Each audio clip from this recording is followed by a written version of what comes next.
Tonight, we are not heading to ancient ruins or distant empires, but to a more recent moment, just 27 years ago, when winter held the modern world tightly in its cold hands. This is a story about ice and darkness, about the fragility of everything we take for granted. It tells the story of ordinary people discovering that they had experienced some unusual things, without violence or drama, but with slow and steady natural patience. The 1998 ice storm lasted only a few days, but it changed the lives of millions of people. It turns the scenery into something strange yet beautiful, something that should not exist in the modern world. For those who have experienced this storm, it has become a dividing line. The life before and the life after.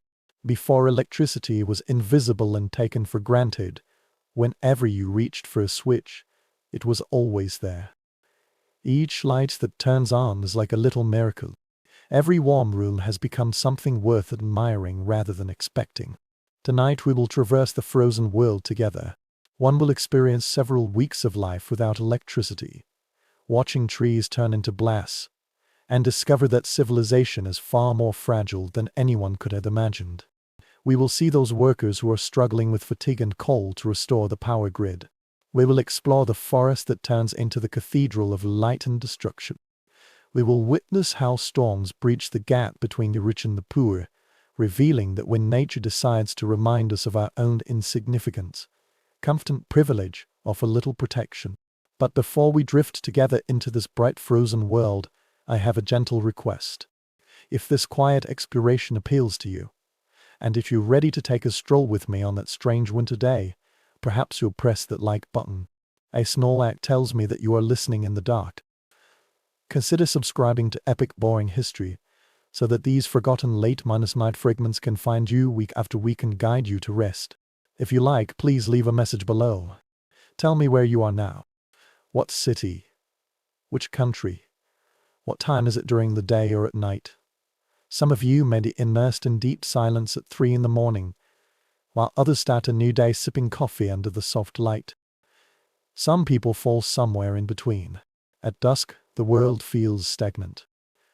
No matter where you are, we welcome you to this quiet space that we have created together. Now, if you can dim the surrounding lights, perhaps you can turn on a fan and let it emit a soft and continuous humming sound to help your brain release the constraints of the day. Let your shoulders droop. Slow down your breathing and get ready to go back to January 1998, when the world turned into glass and everything came to a halt. It was January 1998. You lived somewhere in upstate New York, perhaps near Watertown or close to the Canadian border, where the land was vast and flat, under an endless grey sky. Your small town is very small. It's the kind where everyone knows the name of the postman. The winter here is always very cold and long, but you are already used to it. Cold is only a part of life in the far north. However, the feeling this winter is somewhat different. It started raining right from the beginning, which is very strange in January because everything should have frozen. The rain kept falling, but this was not normal rain. When it touches anything, such as trees, power lines, roads or cars, it immediately freezes and piles up in layers. At first it looked very beautiful. The trees sparkled in the faint sunlight, covered with a thin layer of ice shell, capturing and refracting every bit of available light. Your neighbor said that everything looked very beautiful, as if the whole world were encased in glass. The children tried to skate on the sidewalk, but their parents called them back into the house, yet the rain didn't stop. This situation persisted for the first night, the next day, and another night. As time went by, the ice became thicker and thicker. The branches that were once just shining now bent over under heavy pressure, creaking and moaning, just like an old ship in a storm. The next night, you were awakened by a sound you had never heard before. There was a sharp cracking sound like a gunshot, followed by a huge crash. A tree in your neighbor's yard split in the middle and its upper part fell onto their garage. You walked to the window and saw that the outside world had become a strange thing. The surface of everything was glittering with the light of ice, and the street lamps cast strange shadows through the crystal coating. At this moment you noticed that the street lamp was flashing. It was intermittent dimming, and then completely darkening. One street suddenly turned pitch black. In your house, the lights went out after a while. The constant humming of the refrigerator has stopped. Without it, you only then realize how much noise modern life has made. Suddenly everything vanished. The subsequent silence was far from calm. That voice was heavy and oppressive, just like a breath held in the air and unable to be released. You groped in the dark for a flashlight, your hands clumsy from the cold and astonishment. Where you find it and click on it, the beam of light seems small and insufficient, swallowed up by the darkness around you. The power will be restored soon. It's always like this, for at most a few hours, and if the damage is severe, it could happen overnight. But in the morning, when there was no electricity, the temperature in your home had already started to drop.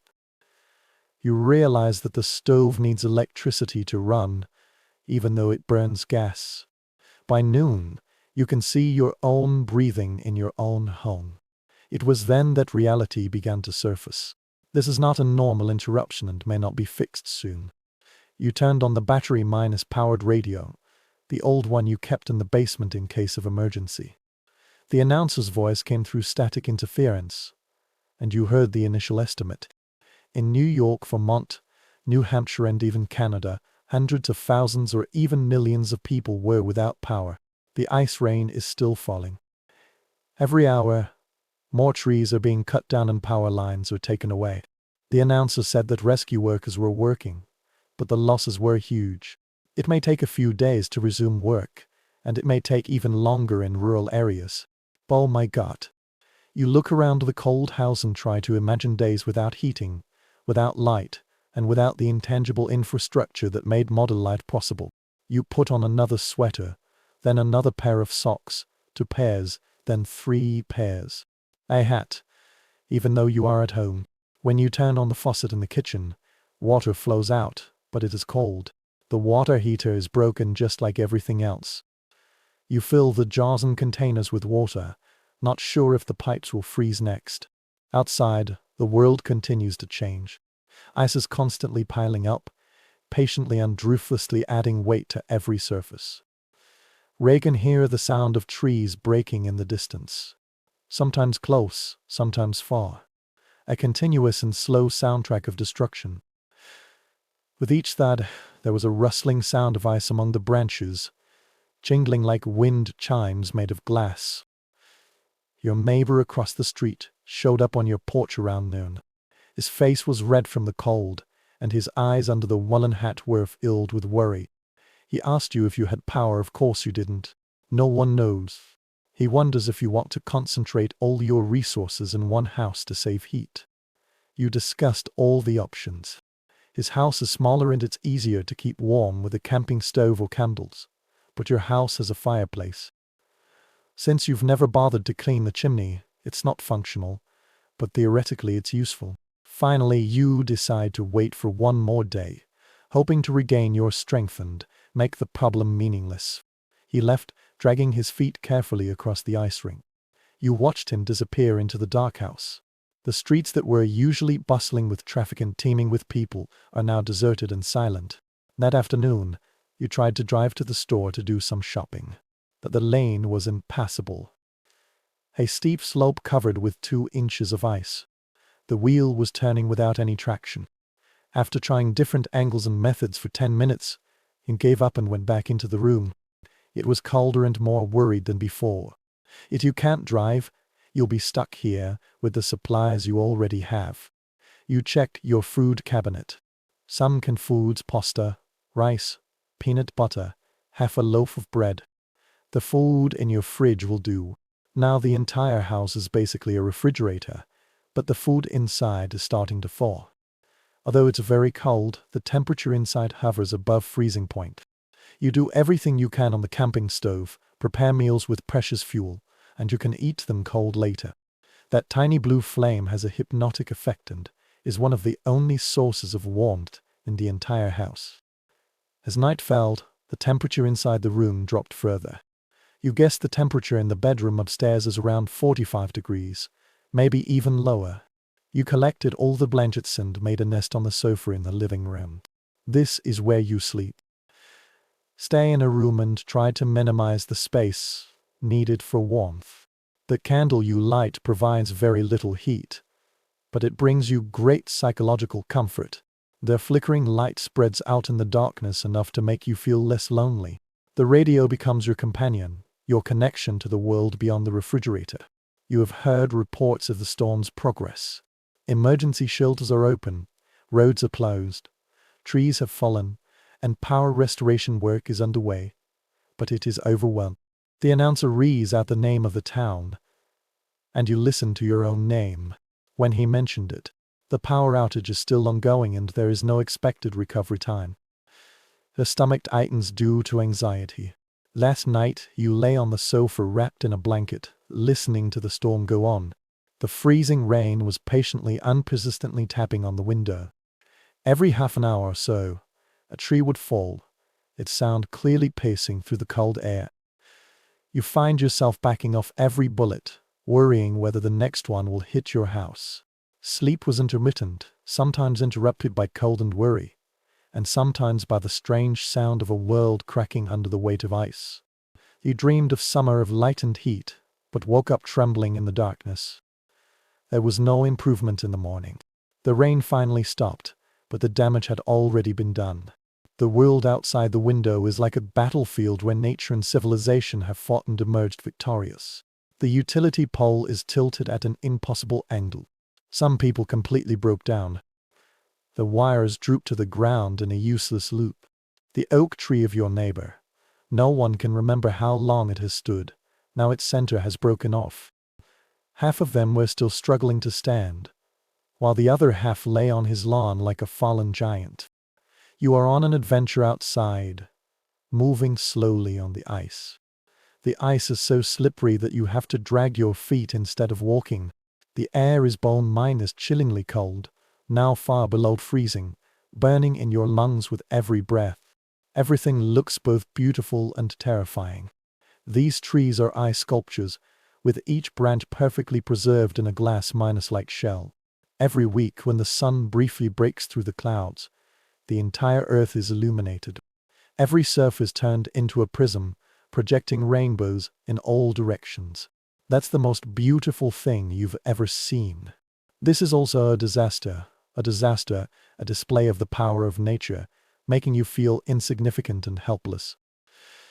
You tried to call your mobile phone, but the signal tower was broken or flooded. There's no signal, so I can't call my family to tell them you're fine. This isolation is profound. What you are cut off is not only electricity and heat, but also connection in the invisible communication network, and this network usually makes distance irrelevant. Back in the room, you ate the peanut butter in the jar and the cookies that had softened in the dampness. That's breakfast, or it might be lunch. Without the clock and the organized rhythm of normal days, time begins to lose its meaning. The fuel for the camping stove is limited. You carefully rationed it and only used it to melt snow as drinking water. It's snowing heavily outside, but one has to cross the dangerous ice surface to get there. You fill the pot, take it in and watch it slowly melt in the blue flame. The boiled water was very cold and had a hint of metallic taste, but it was very clean and it was a must. You drink slowly, feeling grateful for the small thing that you can control. On the third day, a strange sense of acceptance enveloped you. This is your current life. Cold, dark and disconnected. That shock has passed, replaced by a cold determination. You will endure all this because you have no choice. You have established fixed habits that keep those uneven days in order. When I woke up, light appeared in the window. Have something cold. Listen to the radio to get the latest news. Melt snow to obtain water. Walk carefully around the house to keep the blood flowing and stay warm. Have something else to eat. Light the candles when night falls. Try to sleep under all your blankets, to dress and pull down your hat to cover your ears. Although the overall situation remains severe, the predictability of these practices is still comforting. Your neighbor showed up again, this time with another family from the other end of the street.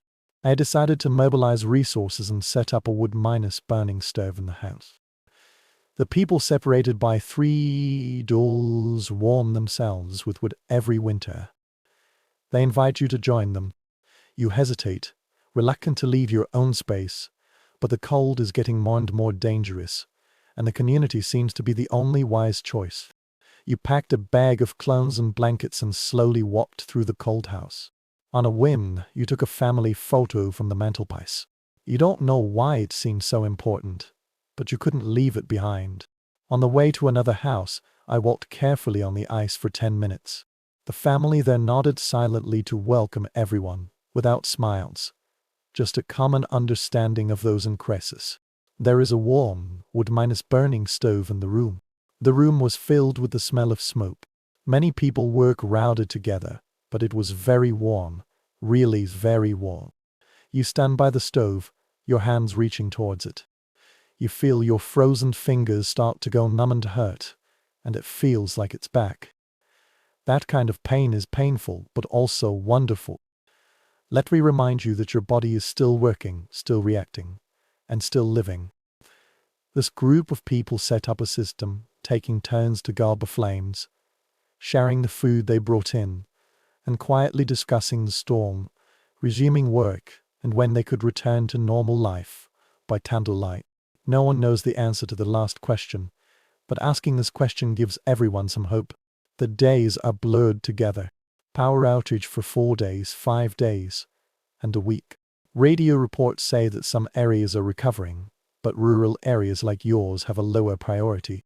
The major cities first need electricity, hospitals and shelters.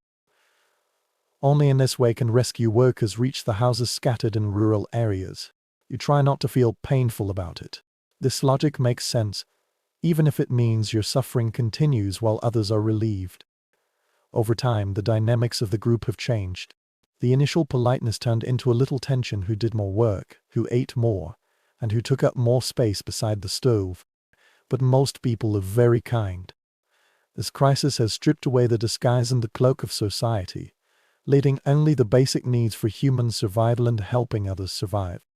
An elderly woman in the group shared her childhood stories, her experiences of living with depression, and what real difficulties look like.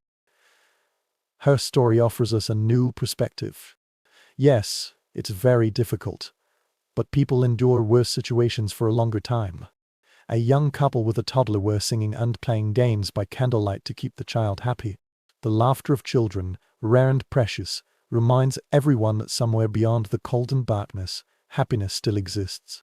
On the 8th day, someone heard a rumor from a passing snowplow driver. The staff are making efforts to enter rural areas.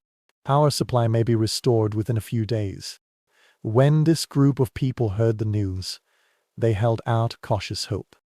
They have been disappointed before too. But 2 days later, at dusk, someone shouted that they saw lights in the distance. Everyone rushed to the window and looked out at the town. There, the faint but unquestionable street lamps flickered in the gradually gathering darkness. Electricity has reached the edge of the town. This emotion is unstoppable. A few people quietly began to cry and let out a sigh of relief. That night, no one slept well. Everyone was listening to the sound of the truck, looking for any sign that rescue workers were approaching.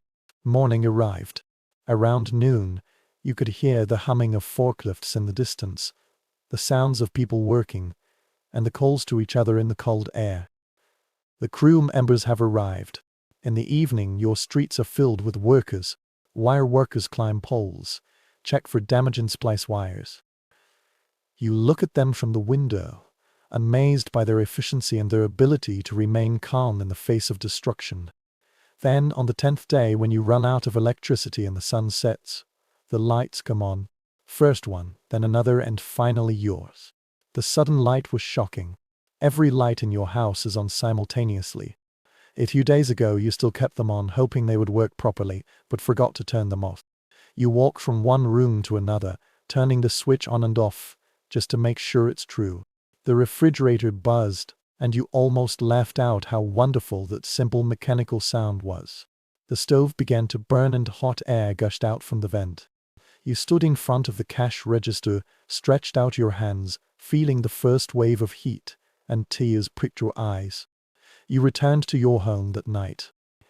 After several days of crowded people, This place felt very large and terrifyingly empty. You took a hot bath. It was the first time in 10 days. You stood in the water until it got cold. You sleep in your own bed, covered with your own blanket, in a warm room, feeling that this is the most luxurious experience of your life. The storm has passed. Power has been restored. The road is being cleared. Life will return to normal. But in those dark and cold days, something changed. You already know that everything you take for granted, heat, light, water, and connections, can all vanish in an instant. You know that modern comfort is far more fragile than you think. You will understand that when everything fails, what remains are community, resilience, and the fundamental human patience. The 1998 ice storm only lasted for 10 days in your world, but its lessons, its impacts, and its memories will last for a much longer time. His name's Robert Delaney, but the people who work with him will all call him Bob. In January 1998, he was 38 years old. His wife was Mary and they had 2 children. They owned a simple house in Saint-Hyacinthe, Quebec. Bob is a line worker at Hydro-Quebec. He's one of the thousands of men and women who maintain the province's vast power grid. Most of his work is routine. After the location, inspect the equipment, make repairs, submit the report, and then go home. He has been engaged in this work for 15 years. During that period, he has developed a deep respect for electricity. It is intangible, powerful, dangerous, and absolutely indispensable to modern life. Most people have never thought about the power grid and have never considered the infrastructure that provides electricity for their homes. Bob has been thinking about this matter. This is his job, his responsibility, and his pride. The morning of January 5th was no different from any other winter morning. Bob woke up at 5:30, took a shower, put on his warm work clothes and thick boots. Mary has already been making coffee in the kitchen. She kissed him goodbye at the door. They had done the same ritual thousands of times. The way to the warehouse was safe and sound. The road was soaked by the rain, which is unusual in January, but it's not unheard of when the temperature hovers near freezing. At the morning meeting, the supervisor mentioned the weather. The weather forecast predicts freezing rain and there is a possibility of ice accumulation. Several crew members will be on standby at all times to monitor whether there are any problems with the system. Bob's team was assigned to the eastern region, where there are both suburban communities and rural farmlands. They were driving a bucket truck, while Bob and the other line patchers were listening to the dispatch update on the radio. The rain kept falling, coating everything with a thin layer of glaze. By around 10 reports were delivered one after another. The branches were bent under the weight of the ice, and several ropes hung lower than usual. Bob's team inspected several locations and found some minor issues, but none of them were serious. Yes, ice is accumulating. This system is designed precisely to handle such loads. What they don't know and knows is that the freezing rain won't stop. It will last for several hours and then days, patiently and ruthlessly accumulating layer upon layer of ice. By the afternoon, the first batch of lines began to malfunction. A branch fell onto the street of a residential area, sweeping away the power lines as well. Bob's team responded, but the situation was deteriorating rapidly. The road has turned into an ice rink, and it's very dangerous to drive every time. When they reached the descending line, Bob immediately saw that this was different from normal winter damage. The ice outside is already an inch thick, but it's still raining. This repair took twice as long as usual because every surface was very slippery. Tools kept slipping from the cold and numb hand, and extra caution was needed when climbing the pole. They completed their mission when night fell, and the dispatch center immediately sent them to answer another call, and then one after another.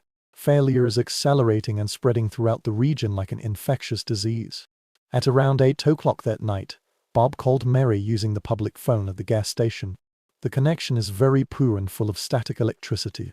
He told her not to wake up. It would be a long night. She understands.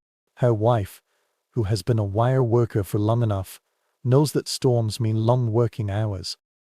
What neither of them understood was that the long period would extend to several days, then to several weeks, and the storm would become a decisive event in Bob's career and perhaps even his entire life. By midnight, Bob's team had responded to 7 emergencies, and there were dozens of more on the radio. In some places, the ice is as thick as 2 inches and there are branches everywhere. At 2 o'clock in the morning, they witnessed something Bob had never seen before. A main rope broke under the weight of ice, not because of falling branches, but due to pure accumulated load. The cable dropped to the ground, sparks flying everywhere, and the entire community was plunged into darkness. They worked until dawn before the team leader called them back to the warehouse. The scale of the disaster is becoming increasingly obvious. Thousands of users in the area lost power. Hundreds of lines were paralyzed and the storm showed no sign of abating.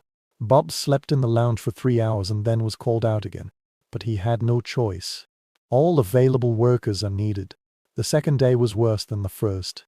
Bob's team went through one crisis after another, but they fought a battle they were bound to lose. Every time they repaired a line, 5 lines broke down. Ice has been accumulating all along, and the infrastructure designed for the severe winter was never intended to bear such a continuous weight. Bob climbed one pole after another. His hands were chafed and blisters formed in his gloves. The ice made every surface very dangerous. Several times he almost slipped and didn't stand firm until the last moment. Physical exhaustion was severe, but what tortured him even more was futility, that it was still not enough. A storm is coming. On the 3rd day, Bob witnessed the collapse of a substation. Ice piled up on the steel frame until the structure was completely bent and folded like cardboard. The sound was loud, the spikes of an explosion, and then the groans of total failure. After the accident ended, 20,000 users were instantly without power. Bob stood there watching the aftermath of the disaster, exhausted and not at all shocked. This exceeds the capacity of the power grid. What this requires is not restoration but a complete reconstruction. The phone kept ringing. Hospitals have switched to backup generators. Elderly residents in nursing homes are facing the threat of severe cold. And families trapped in rural areas have no heating or food. Every appeal has its urgency and its human resource cost. Bob and his team did their best to prioritize the most urgent situations, but they couldn't be everywhere at the same time. Food became anything they could eat during the intervals of their calls. Eat fast food when there is still electricity in the fast food restaurant. In the end, only energy bars and coffee remained as snacks from the vending machine. Bob forgot what he had eaten and when he had eaten. I sleep even less. They work in shifts for 18 hours, sometimes 20 hours, and sleep in the truck during phone breaks or short breaks. Back in the warehouse, Bob's world shrank to a simple cycle. Doctor assess, climb, repair, repeat. Everything else, his family, his home, his normal life, all became abstract, distant and unreal. On the 4th day, Mary and the children moved to her sister's home in Vermont. At least they are safe and warm. When Bob's body was about to give up, his knowledge kept him going. He had a brief chat with Mary again, but he had no time to comfort her properly. He promised that he would be very careful and that he would go home after this matter was over. He didn't tell her about those experiences of narrowly escaping death, those near-minus falls, and the exhaustion that had blurred his vision. The damage is constantly expanding. Rural areas were the hardest hit, with some communities completely isolated from the outside world. There was no electricity, no telephones, and the road was impassable due to ice and fallen trees. The army was summoned and emergency shelters and distribution points were set up. Helicopters were flying low over the frozen ground, airdropping supplies to trapped families. But the real restoration work, the tedious and dangerous task of climbing poles and splicing wires, fell on people like Bob. They are the only ones who can solve this problem, one connection at a time. On the 7th day, Bob's hands were severely damaged by the cold and work. When he bent his fingers, they bled. The skin was chapped, roughened, covered with unhealable wounds and blisters. He wrapped them in gore and continued working. What else can he do? His face was charred black by the wind, his eyes were rosy from exhaustion, and the ice reflected the faint sunlight, constantly emitting dazzling light. He aged several years within a week, and he could see the same change in his teammates. Apart from necessary technical exchanges, they didn't talk much anymore. There is no energy to talk, and words seem insufficient. In conclusion, everything they went through together, this tormenting exhaustion, this struggle against impossible conditions, created a bond that did not need to be expressed in words. They understood each other through a common silence. On the 9th day, Bob was working on a production line near a small town where the streets were pitch-minus dark. When he connected the wires, he could see people looking at him from the windows, pale and exhausted, with hope in their eyes. When the maintenance was completed and electricity was flowing back into the building, the lights came on one after another. Watching the lights bloom in the darkness, he heard the cheers and saw people come out of their homes despite the cold, waving to him sincerely. For a moment, his exhaustion vanished, replaced by a strong sense of mission, which brought tears to his eyes. This is the reason why he takes up this job. Not for the salary, nor for the routine, but for moments like this. His labor directly changed people's lives, bringing warmth and light to those who had been sitting in the cold and darkness all along. And there are still more calls waiting. The truck drives to the next emergency, then to the next one, without end. By the end of the second week, Bob had worked for nearly 200 hours and hardly slept at all. His body operates like an autopilot. When conscious thinking becomes too difficult, muscle memory takes over. Other workers also showed similar signs of extreme fatigue. A wire worker fell asleep in a truck and his supervisor had to wake him up. Another person burst into tears on the construction site, terrified by the scale of the destruction. These people are all strong and experienced professionals, but everyone has their limits. They have already reached their own limits. Utility companies have brought in staff from other regions, from Ontario, from the United States, from anywhere they can find people with the necessary skills.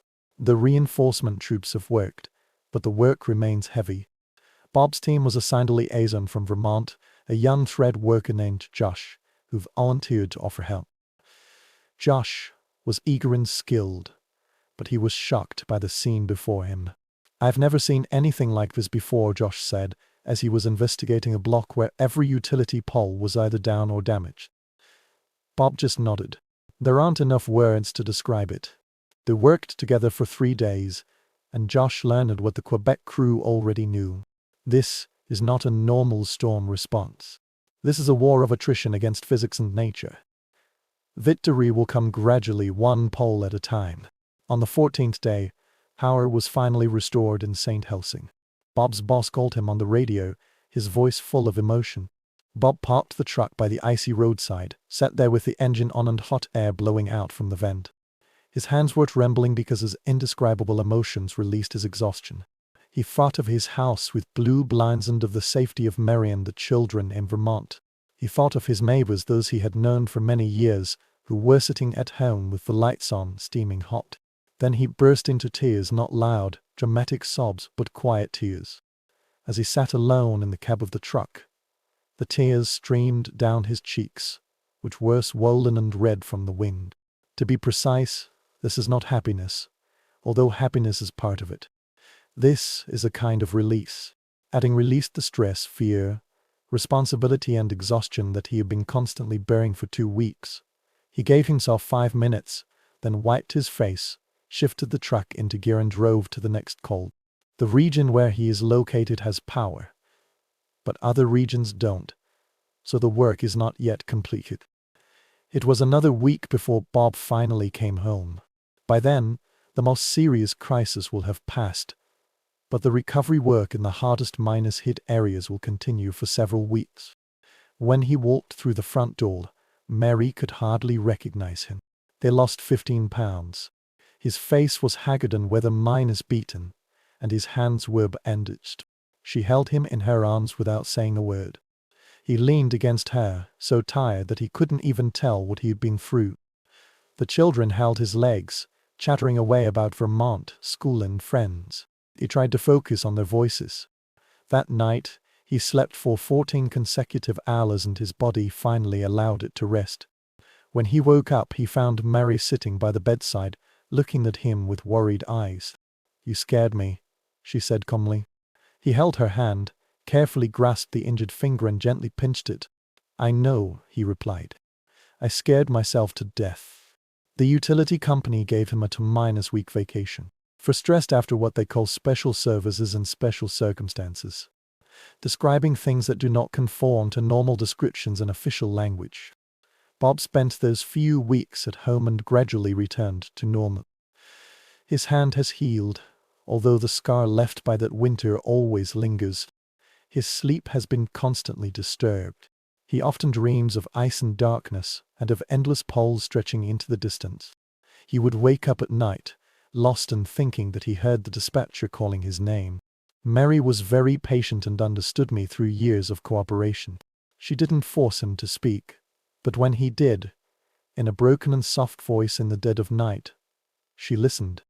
He told her about the collapse of the substation, about the faces in the windows when power was restored, and about how he was so exhausted that sometimes he even forgot where he was. He told her about Josh from Vermont and his teammates, who had become brothers through common hardships.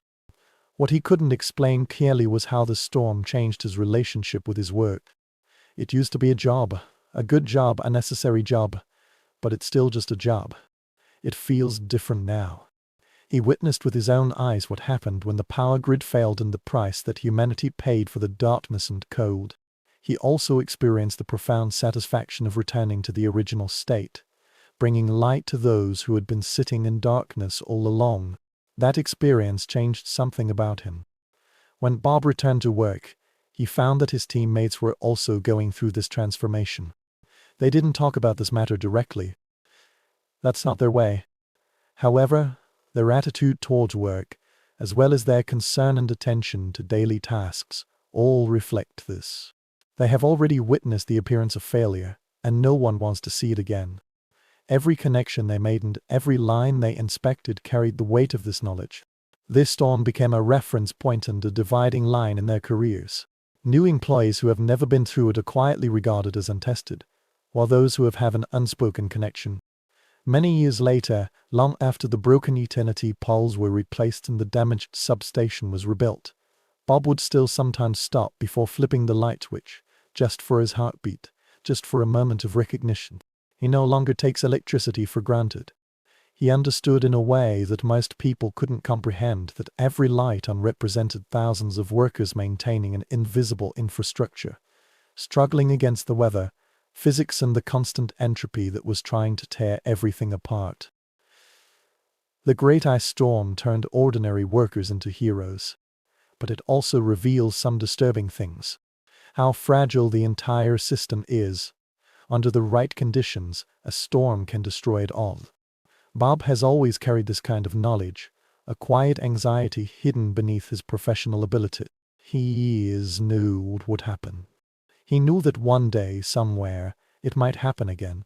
But he also knew that when it came, there would be workers like him, tired, cold and determined. They would climb up the utility poles, splice the wires and strive to restore the light. This realization gave him hope, even though the memories of those cold weeks lingered like scars.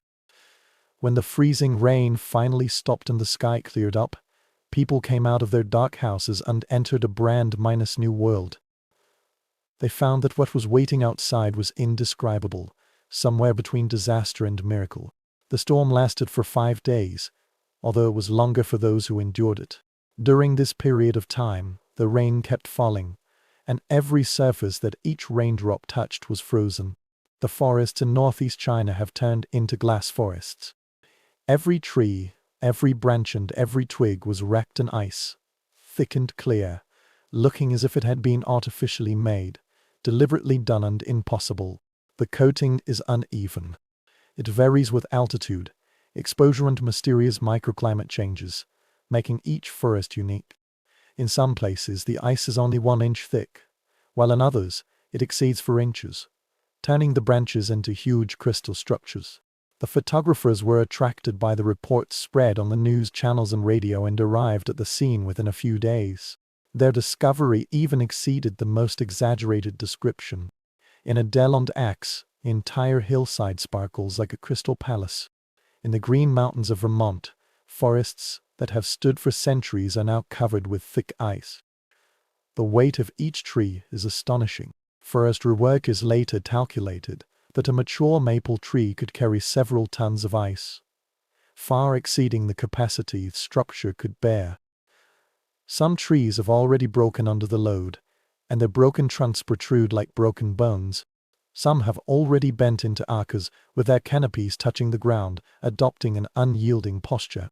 But in the first few days after the storm, before the full minus-scale destruction was revealed, what moved the observers the most was the beautiful scenery. This is a kind of painful beauty, too intense and too strange, making people feel uncomfortable. The morning light makes everything both good and bad.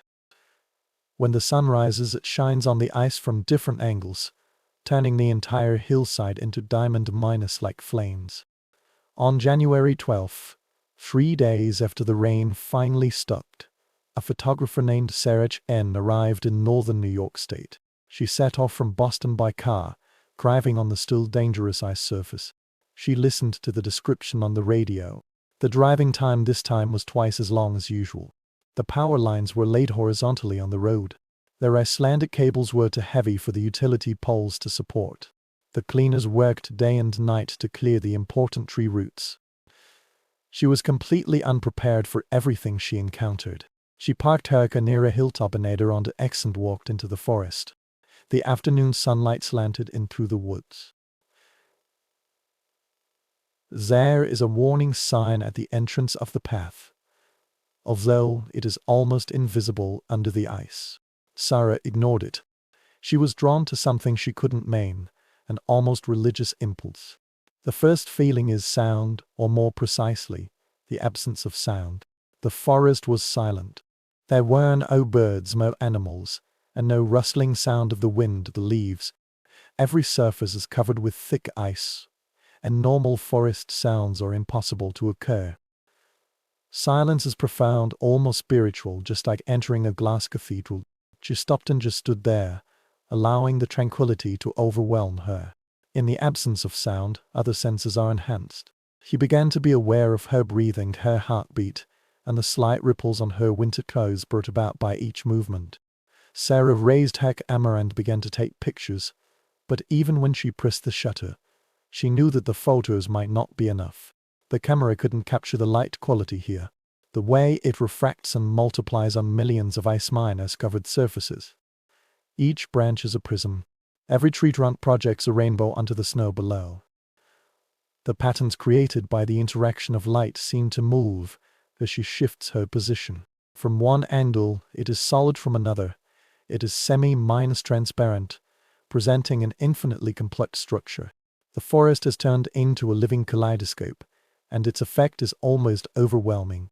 Beauty approaches the sublime, where joy and fear blend together, making one's heart race. Sarah walked deeper into the woods, carefully crossing the frozen snow, with each step creaking.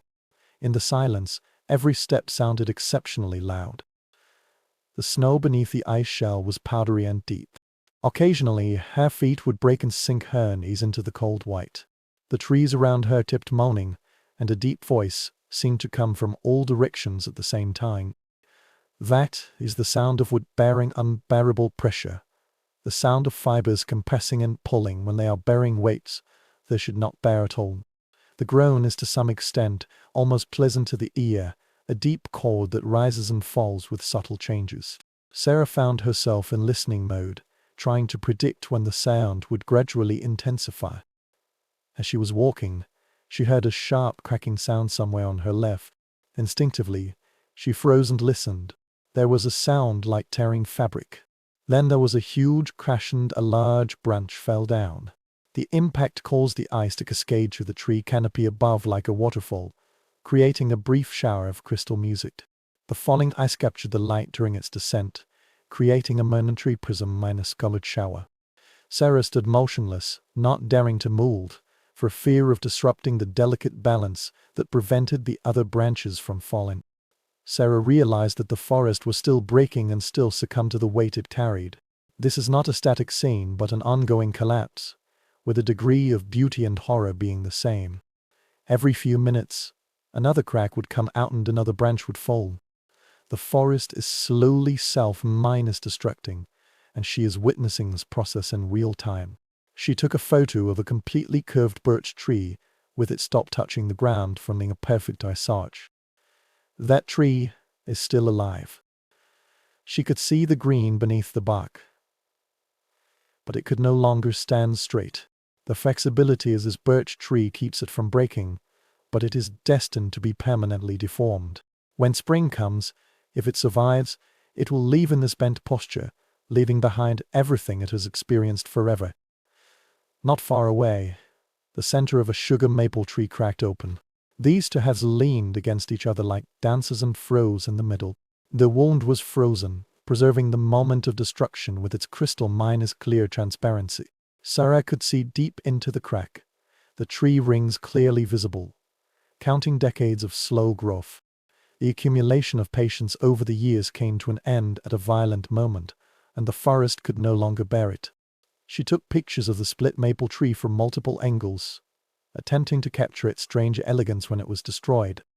The trees seemed to stretch into directions simultaneously, being pulled apart by an irresistible force. Sarah stayed in the forest for 3 hours, during which she didn't see or hear anyone. The world has turned into a place of ice and snow, silence and light. She is alone in it, witnessing something almost sacred. This isolated life only adds to the strangeness of this experience. She began to feel as if she had stepped out of the normal time and entered a space-time that was not bound by conventions. When she finally got back into the car, her fingers were numb and the battery of her camera was running out of power.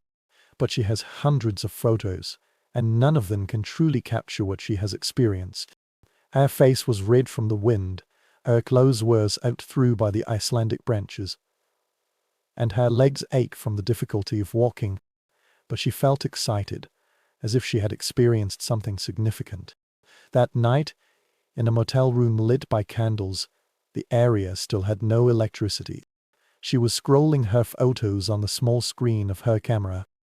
They are very beautiful and the technology is also excellent, but they have missed some important things.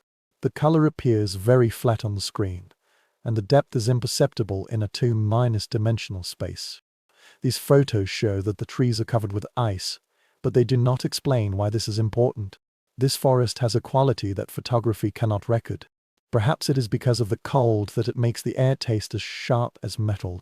Perhaps the silence was too thorough, feeling as if it were pressing on the eardrums. Perhaps it is because they know this is temporary, that spring will come, melting everything away, leaving only broken trees and memories. Sarah tried to write down her feelings and her diary attempted to express them in words, but words left her powerless. She simplified her complex emotions into simple adjectives, which made people feel insufficient and cheap. In the following weeks, other photographers also embarked on similar pilgrimages. Some are professionals, and some are amateurs with basic cameras. All of them are drawn to the same impulse to witness and record this unprecedented transformation. They come from all over the country and other places. A photographer from Japan spent a week quietly documenting this phenomenon after seeing the footage of international news. A photographer from National Geographic spent 2 weeks documenting the ice forest and produced an award-winning photography article. But even he admitted in an interview that these photos were merely pale shadows of actual experiences. "You must be present," he repeated. "You must feel the cold, listen to the silence, stand under the tree, and feel your own insignificance and brevity." He spoke candidly about the shortcomings of the media. He explained that the working principle of photography is to capture light, that what matters here is everything that light cannot convey. Temperature, sound, the passage of time, and the consciousness that is about to collapse. Scientists also came to study this phenomenon from different perspectives. Climatologists studied the weather conditions that caused the storm, attempting to understand the precise combination of various factors that made the storm so destructive. They mapped out the pressure system and temperature gradient, tracking the collision of Arctic air with the moist southerly wind. They concluded that the storm was caused by a rare combination of conditions and was unlikely to repeat itself exactly in this way. The forestry staff evaluated the losses, tallied the fallen trees and estimated the recovery time. They concluded that it would take some forest 50 years to return to their previous density and structure. In areas that are being particularly severely affected by the disaster, recovery may take a century or even longer. The destroyed primeval forest cannot be replaced within any human-timed frame. Physicists measured the thickness of the ice and calculated the loads borne by different tree species. Their data is precise and valuable, but just like photos, it misses the basic quality of the experience to some extent. Numbers can describe weight, but they cannot convey the meaning of seeing a tree struggling under its weight, almost bending, and trapped in a slow motion disaster. The content recorded by the scientists is very remarkable in itself. In some places, ice has accumulated to a depth of 4 inches with a density close to that of solid crystals. The structure of ice is not uniform. Core samples reveal complex stratification corresponding to different stages of the storm. Each layer tells a part of the story and is preserved in frozen water. The surviving trees have adapted to their structure and ingeniously altered the distribution of weight to avoid a catastrophic failure. This is an organic engineering demonstration that surprised the researchers. Coniferous trees are in a better situation than deciduous trees. Their flexible branches make it easier for ice to slip off. But even they showed signs of pressure, with some branches permanently deformed due to the weight they were carrying. That some species cannot adapt. The branches and leaves of the sugar maple tree stretch out and are particularly fragile. Their dendritic structure makes them so beautiful when they are full of leaves, but they fall under the ice. The way horizontal branches collect and hold ice is something that vertical branches cannot do, generating an impossible load. Throughout the region, ancient maple forests, some of which date back 200 years, have been extensively felled. The entire orchard used for maple syrup production was destroyed. This is not only an ecological loss but also a damage to the economy and culture. In communities that rely on sugar production for a living and tradition, the destruction of maple forests has hit them the hardest. Families for generations have been picking from the same tree are facing losses in income, identity and continuity with the past. A farmer from Vermont stands in his ruined sugarcane grove, watching generations of hard work leave only broken wooden fallen tree trunks. He didn't cry. His tears had passed, but there was a sadness on his face that words couldn't describe. His name is Robert Dutchin and his family has owned this land since 1847. The oldest trees in the small woods were planted by his great-grandfather, and he hopes to pass them on to his grandson. These trees were planted by his grandfather. Every spring after he grew up, he would dig trees, collect sap and then turn it into syrup. This tradition can be traced back to his family history. The rhythm of sugar coating arranged his life throughout the year, pruning in summer, preparing equipment in autumn, picking in late winter, and boiling in early spring. Now that this rhythm has been disrupted, he feels at a loss, as if the calendar itself has lost its meaning. Now they have vanished, taking away not only the wooden sap, but also the connection with the past, with the land, and with a way of life. Everything has been broken by the ice. Robert walked among the fallen tree trunks, stroking the familiar bark with his hand. He could recognize some trees. It's the one with 2 strange holes that he left behind when he was studying. The giant close to the stone wall always produces the sweet sap. He found his grandfather's old faucet hole on a fallen tree trunk. After decades of growth, the scar is almost invisible. This tree has lived 60 years longer than the person who first picked it. But it failed to survive the storm. However, even in disasters, people have reported experiencing some unusual things. A hiker in New Hampshire described his journey through an ice forest at dawn, watching the first rays of sunlight fall on the trees. She said, "It's just like being inside a diamond. Every tree is burning with light, but it is a cold fire, a frozen fire." Her name is Lisa Wang and she is a biology teacher from Manchester. Despite the warnings, she went hiking, feeling it necessary to see it before the transformation ended. She estimated that she had stood there for an hour, although time seemed strange in the crystal minus keys scenery. When she finally continued her hiking, she felt that she had changed. This experience left a deep impression on her. The nature of light is simply indescribable. Every surface covered with ice becomes a light source, capturing unpredictable directions until the entire forest glows. Others have also reported similar reactions. The ice forest has created a linear space that is neither natural nor artificial, neither beautiful nor terrifying, but somehow combines both. People say they feel lost, unsure of scale and distance. The refraction property of ice makes familiar scenery strange and turns known paths into unfamiliar territories. The guests whispered to each other as if they were in front of something sacred. Some people brought their children along, hoping that they could witness this once minus lifetime phenomenon. Parents try hard to explain what they have seen and attempt to make comparisons, but always fail. Some people say that this is like a fairy tale, although the ice forest is stranger, more real and at the same time more impossible than any fairy tale. The children were not as shocked as the adults. What they mainly saw were trees covered with ice. That's not mysterious. Perhaps you must understand what forests are usually like in order to comprehend how profound the impact of this transformation is on them. A child who has never experienced a forest in summer cannot fully understand the mistake of the ice forest. They see beauty, but they do not understand the violence that creates it. However, older tourists tend to react strongly.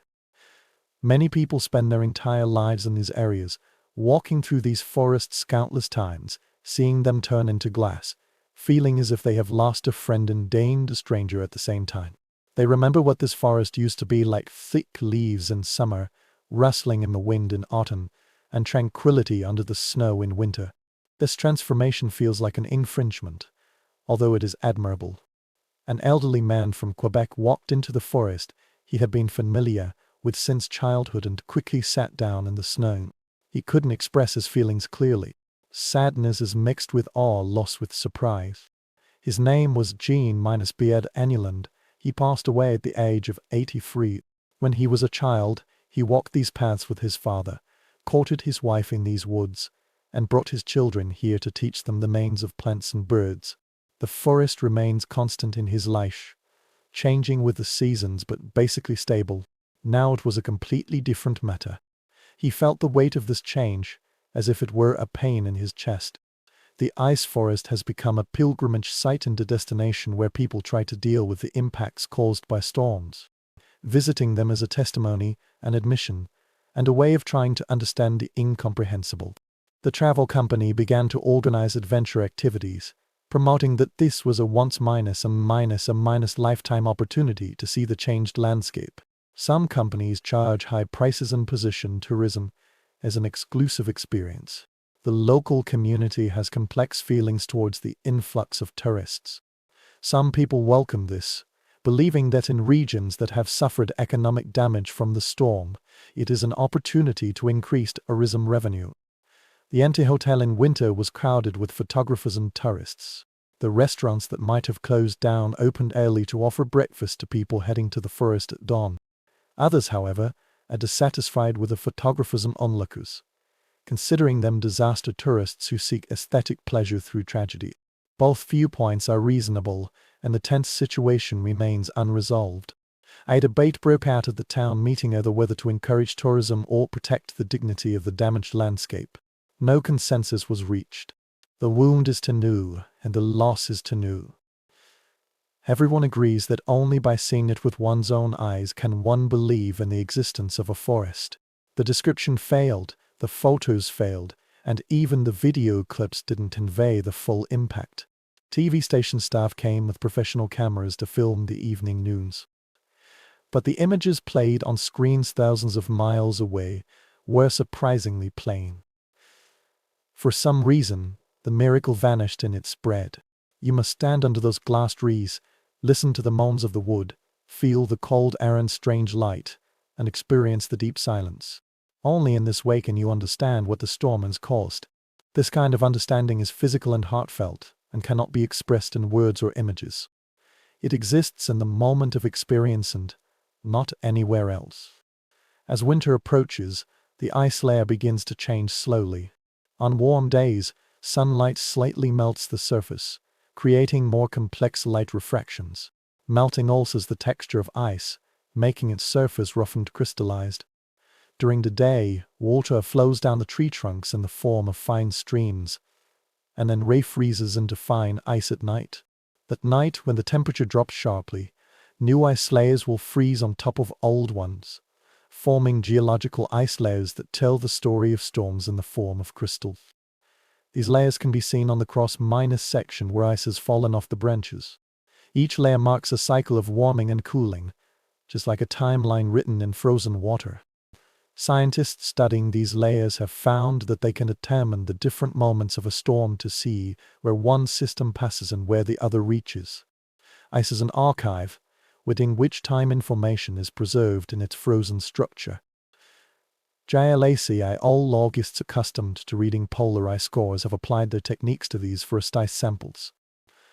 They discovered pollution markers with pollen grains and volcanic ash particles trapped in these layers, each telling a part of the storm's larger story.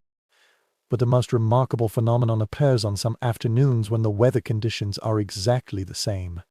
When sunlight shines on the Icelandic forest at a specific angle, it forms what the locals call an ice rainbow. A complete circular rainbow seems to be hanging in the air around the observer. These are not the arcs of an ordinary rainbow, but circles that can be seen from all directions. Standing at the center of an ice rainbow feels like being at the center of a light sphere. These optical effects are caused by the simultaneous refraction of sunlight through billions of ice crystals, each of which acts like a tiny prism. The result is ethereal and otherworldly, just like standing in a soap bubble made of light. Physics is easy to understand. Light splits into different wavelengths, and each refraction angle produces a different color. But understanding this mechanism does not diminish the wonder of experiencing it. People who have witnessed the ice rainbow with their own eyes describe it as a peak experience, and this wonderful moment almost makes them feel painful. Some people laugh, some cry. Everyone felt the insufficiency of normal emotional responses. A poet who saw an ice rainbow later wanted to write about it, but found that he couldn't continue. Every word she chose seemed wrong, which weakened rather than seized upon this experience. Social media is flooded with photos of ice rainbows, but none of them can capture their essence. The complete cyclical nature of this phenomenon has not been transformed into a planar image, and digital reproduction has also lost its emotional impact. By the end of February, the ice began to melt truly. The forest gradually emerged from the glass coating, revealing the extent of the damage beneath. It looks beautiful from a distance but tragic up close. The seemingly intact trees are actually in pieces, with only the vanishing ice layer holding them together. The melting process reveals cracks and fissures that were previously invisible beneath the ice layer. Those seemingly healthy trees suffered fatal damage. Their vascular systems were damaged and could not be restored. As the melting process proceeds, the entire tree will suddenly collapse, and our structural integrity will be damaged and cannot be restored. In the disaster-stricken area, the sound of falling wood has become a continuous background noise. It is very dangerous to walk in the forest when glaciers melt. A tree that has stood for several days may suddenly fall down without any warning. The hidden damage it inflicted eventually overwhelmed its remaining strength, so that they could be removed. A heart-wrenching triage, deciding which can be preserved and which are too severely damaged to survive. The chainsaw buzzed in the warm air, cutting down trees that had survived for centuries, but was intervened by humans after the storm. Each tree needs to be evaluated by experienced foresters who can read signs of internal damage. They looked for cracks in the bark, unnatural tilts, cracked trunks, and any sign indicating that the tree was doomed to perish.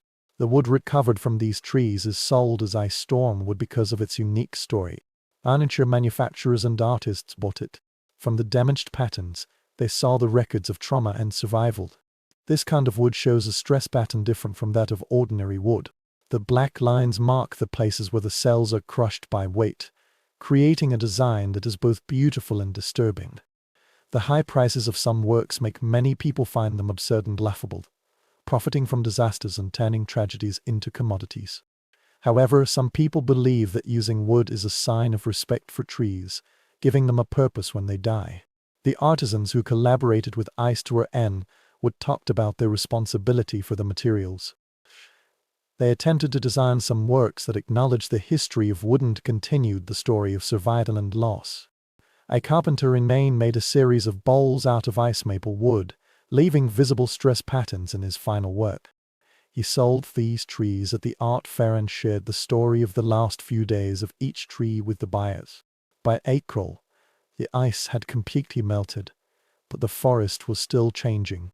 The thick tree canopies now open up to the sky, allowing light to shine on the forest floor in a new pattern. Sunlight streamed into the area that had been shaded for decades. The forest floor, which was previously dim and covered with shade plants, is beginning to change as sun-loving species are taking advantage of the new conditions. The change in light distribution will affect everything: which plants grow, which animals thrive, and how water flows in the ecosystem. Its impact will last for decades, fundamentally reshaping these forests. Wildflowers that usually do not grow inside the forest are beginning to appear in the crevices. Ferns and shrubs that require full sunlight occupy the place where the old tree stands. Ecologists began long-term research, marking plots and tracking changes. These forests will serve as outdoor laboratories, providing insights into the responses of ecosystems to catastrophic disruptions. They established permanent monitoring stations that come back every season to count species, measure growth conditions, and record the slow recovery process. These data will inform the forest management practices of several generations. But for people living in these areas, forests are not merely research sites. They are places of memory, landscapes that bear shared traumas and shared miracles. Every crevice in the tree crown is a reminder. Where an old tree grows, each sapling marks a world separated by the storm.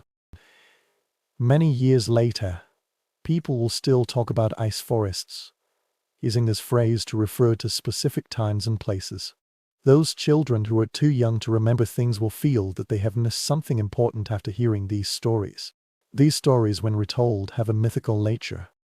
Details are magnified and emotions are intensified until it is difficult to distinguish between memories and legends. These photos survived, hung in galleries, and appeared in books. They were beautiful but not enough. They captured the light and form, but missed the essence. Cold, silent, the forest felt both lifeless and strangely alive. The museum's exhibition features large scale prints by ice forest, which display contemplative lights in the dark gallery. Visitors will stand in front of them for a long time trying to imagine what it looks like. Some photographers who document this phenomenon come back every year and take pictures of the same locations at the same time each year. They created time-lapse sequences to show how the forest recovered and how the scars gradually healed. These follow-up visits have become personal rituals, a way of dealing with the original experience by witnessing its consequences. Some photographers have spent decades building archives, documenting the slow ecological changes, but the forest has never returned to its original state. The broken tree canopy enabled different species to take root and gradually change the composition. Usually a process spanning several centuries has been compressed and accelerated. The forest is recovering rapidly and has gone through a recovery stage that usually takes several generations to complete. Where the maple trees fell, birch and pine trees grew. The forest is healing, but it has become something new, something shaped by the legacy of the storm. The newly grown trees are strong and vigorous, but very young, lacking the solemnity of the old forest. In the past, trees were measured in centuries, but now they are measured in years. 10 years later, hikers come to these forests and sometimes stop to notice that the tree canopies are somewhat abnormal. There are no old trees growing, the tree heights are uniform, and it feels unnatural.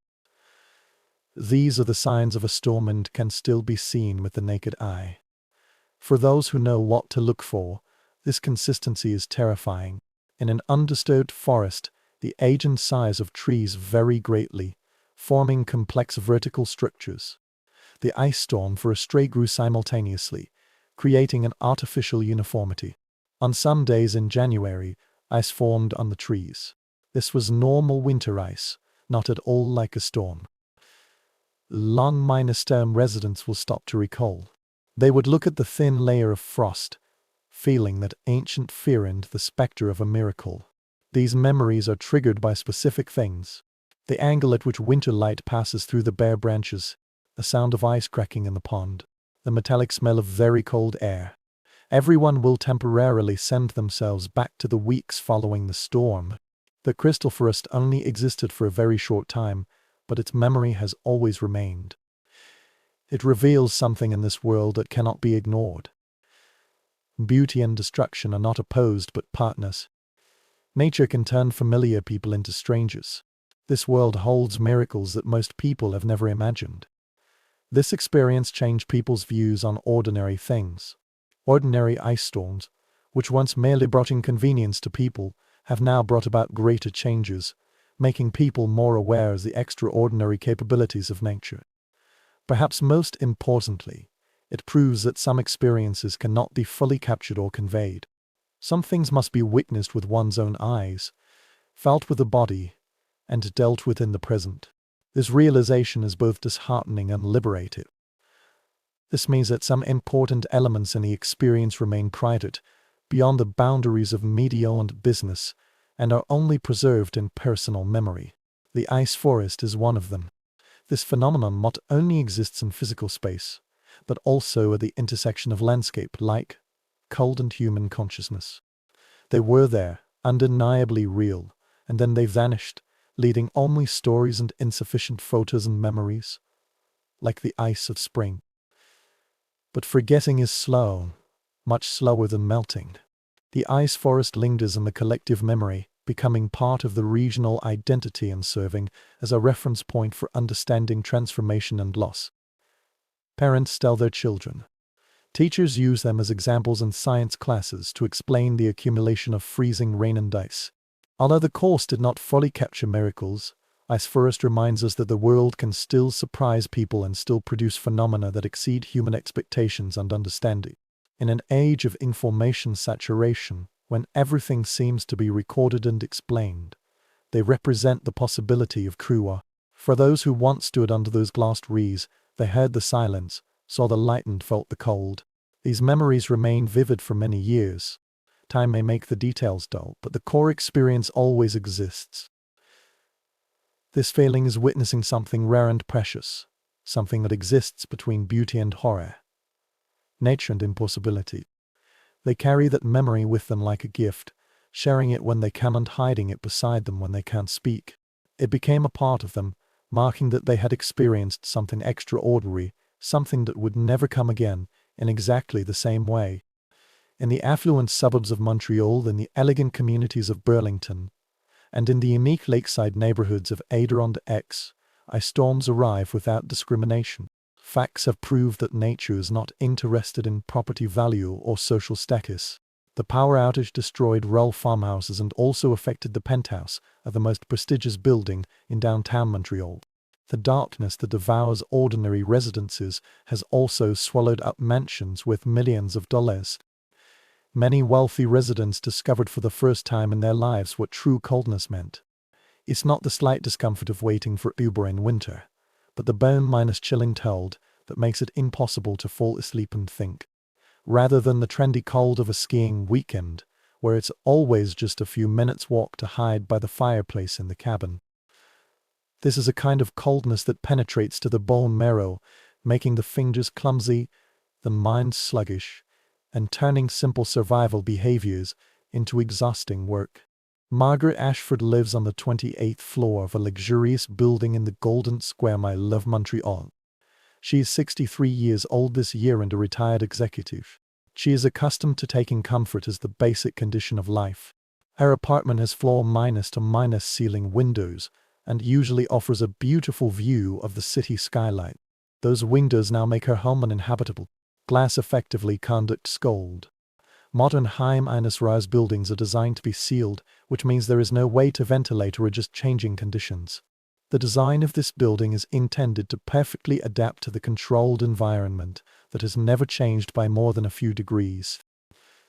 This kind of engineering assumes an uninterrupted power supply, with a continuous flow of electricity into the climate control system, making the enclosed environment suitable for living. Without electricity, the apartment turned into a glass box suspended in the cold air.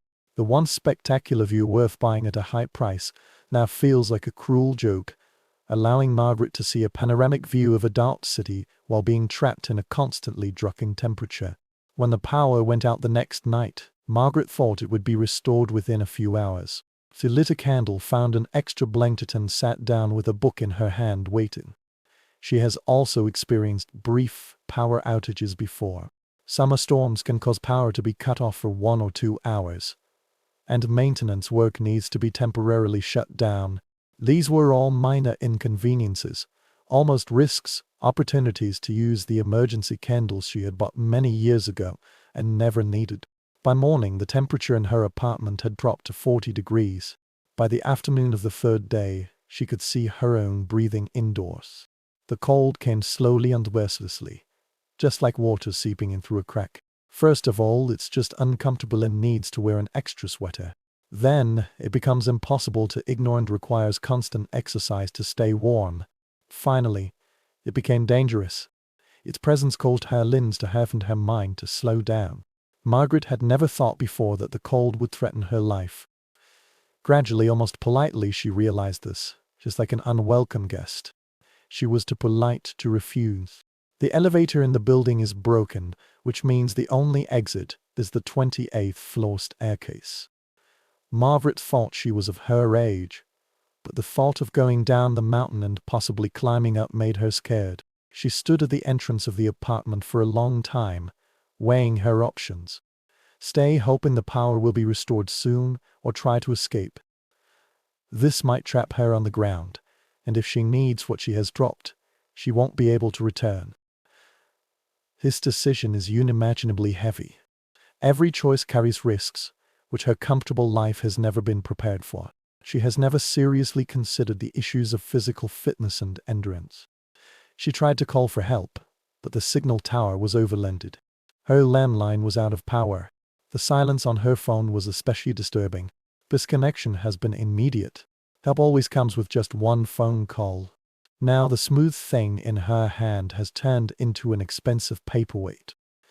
Due to the lack of infrastructure that gives it meaning, its complex technology becomes useless.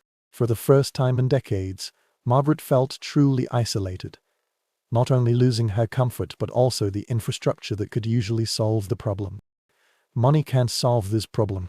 The connection cannot be restored at an accelerated rate. In a city that operates on generators and cash, credit cards are of no use at all. She thought of her network of contacts, lawyers, doctors and former colleagues who held important positions. Now no one can help her.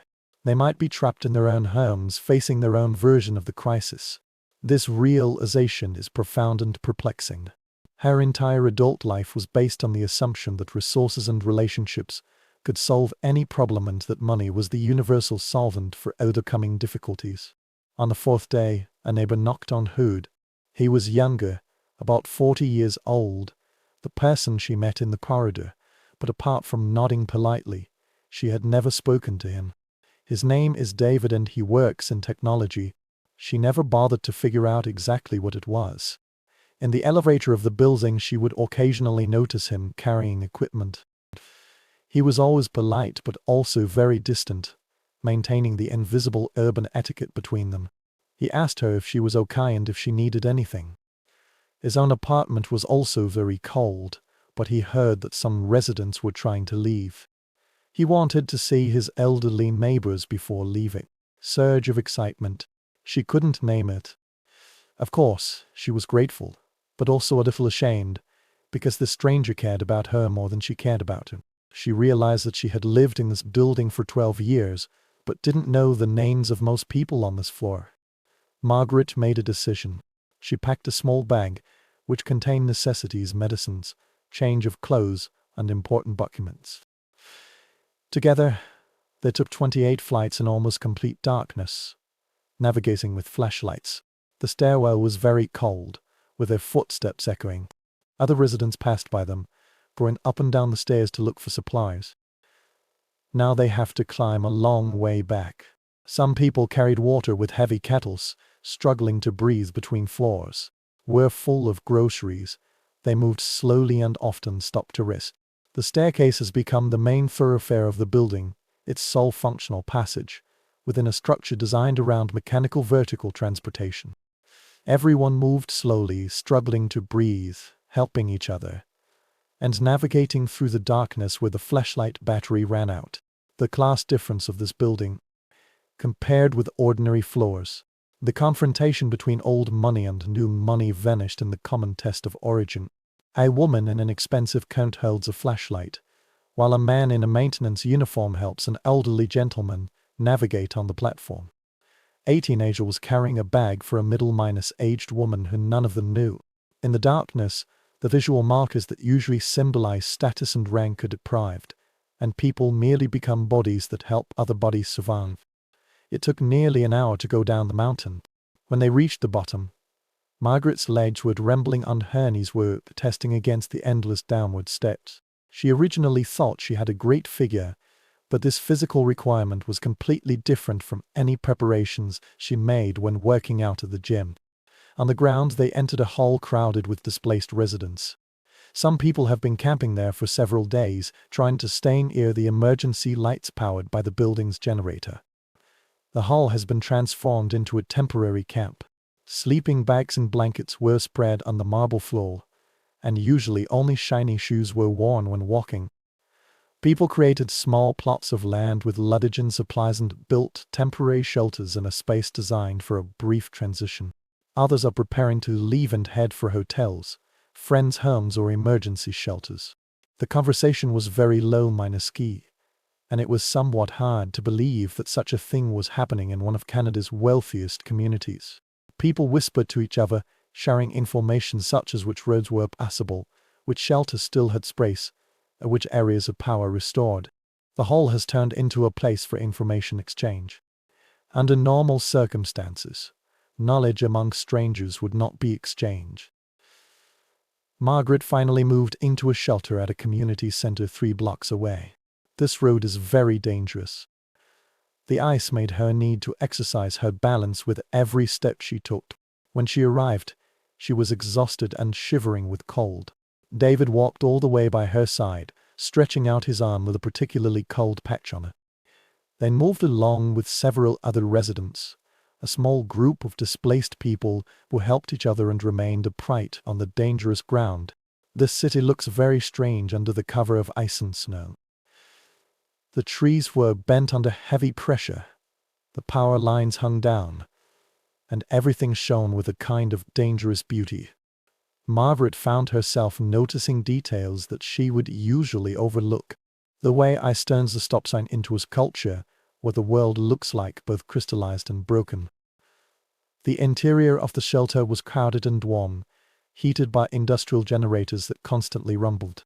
The victims were lined up in a row, and people from all walks of life were either sitting or lying down, all wrapped in emergency blankets. At first the noise was unbearable. Generator, conversation, a child's crying, someone's persistent coughing. After several days of silence in her apartment, the density of people was almost overwhelming, but the warmth was intoxicating. Margaret stood by the door for a few minutes, merely absorbing heat, feeling her fingers and toes painfully regain sensation. Margaret found a young mother with 2 children sitting beside her. This woman worked as a housekeeper in the building where Margaret lived, although they had never met. Her name is Sophia. Her 2 children are 6 and 8 years old respectively. Their eyes are wide open and they are extremely quiet in this strange environment. When the power went out, she was working and hurried home, only to find that her apartment was already dark and very cold. They were eating quietly and sharing their food. That woman gave Margaret half a sandwich. Margaret accepted it and realized that she hadn't eaten anything since breakfast. The sandwich was peanut butter and jelly. It was very simple and a little crushed in Sophia's bag. Margaret couldn't remember when she last ate peanut butter. The taste brought her unexpected comfort and reminded her of the childhood lunch she had long forgotten. Sophia brought cookies and juice boxes for her children. Margaret took some protein bars from her first aid kit, which she had packed many years ago but had forgotten about later. They made a small shared meal, combining their meager supply with the pragmatism of necessities. Social division is profound and perplexing. In this space, Margaret's wealth is meaningless. Like everyone else, she didn't receive any more comfort. I have no ability to pay better terms. They are all people who want to stay warm, and this common need erases everything else. Margaret thought of her apartment, the designer furniture, the artworks on the walls, and the kitchen that earned more than many people did in a year. All of this is now worthless and cannot meet the most basic needs of human beings. Here in this crowded community center, with industrial heating and rows of computers, she has more warmth and security than in her luxurious apartment. Throughout the region, similar scenes are played out in countless different forms. In Burlington, Vermont, a family with 3 cars found that none of them were useful. A road covered with ice and snow is impossible, and no amount of money can change this. The car was parked in the driveway, and the expensive metal box was decorated lifelike like a sculpture. Mercedes, Range Rover, Tesla, each one represents different aspirations and achievements, but now each one is equally immobile. They led their young child to an emergency shelter and passed by abandoned vehicles worth thousands of dollars. Cars are now meaningless. What matters is the ability to walk safely on ice. The father carried his 4-year-old son on his back, and every step he took was very unsteady. The mother held her 7-year-old daughter's hand and moved it slowly, testing each of her steps. They passed a Porsche at the end of the street. Its smooth lines looked absurd under a layer of ice. Someone tried to drive it, where it slides into the mailbox. Now it has been abandoned there, blocking half of the street and becoming a monument to the engineering limit. In Ottawa, a well-known lawyer found himself queuing up for a free meal in the kitchen of a church basement. He had never been to this church before, although he had lived 2 blocks away for 15 years. It was an ancient stone building, the kind he had walked through hundreds of times but never actually seen. The room was filled with the smell of soup and candle wax, and the low ceiling of the basement blocked out heat and conversation. The volunteer providing food neither knew nor cared about his occupation. They scooped the soup into his bowl with spoons, as efficiently as others. In front are homeless people and behind are immigrant families. One of the volunteers was an old woman with flour smeared on her apron. She asked him if he wanted bread with soup. Her tone was very kind, but in fact, she used the same tone to everyone in the queue. There was a balancing element in this consistency that made him feel both weakened and strangely relieved. He was sitting at a long table beside a stranger, drinking soup that was too salty but very hot. Around him, people talk in multiple languages: French, English, Arabic and Vietnamese. The person beside him spoke French, and his accent was incomprehensible to the lawyer. They exchanged basic information, such as where they lived and how long the power outage had lasted, as if strangers were forced to approach. This storm created an unexpected community that brought together people who usually never shared space. Under the candlelight, frost formed on the church windows. Everyone looked the same, cold and tired, yet grateful for the warmth. The lawyer noticed something he had never paid attention to before. At a crowded dining table, people will automatically make room for others. Parents will cut bread into small pieces for their children to eat, without asking if anyone minds. The old man opposite him was quiet and dignified. He ate slowly and carefully, and his hands trembled slightly when he raised the spoon. However, even in a crisis, the delicate hierarchy still exists. Some families bought backup generators after the previous storm in case this happened. These generators became the nearby power center. Literally, the extension line winds from the house with the generator to the neighbor's home, forming a temporary power-sharing network. These ropes create a new map of neighborhood relations, visible lines of connection and dependence. Some people ran across the yard while others ran along the fence. The bright orange color set off the white ice and snow. They revealed who knew whom, who trusted whom, and who was willing to share the precious power resources. However, generators need fuel, and fuel has become a precious commodity. Gas stations either run out of fuel or have sold out completely. Those who have connections, friends working in the public utility industry, and relatives who own gas stations can sometimes get fuel when others can't. Money plays a role, but interpersonal relationships play a greater role. Long queues formed at the few gas stations where refueling was available.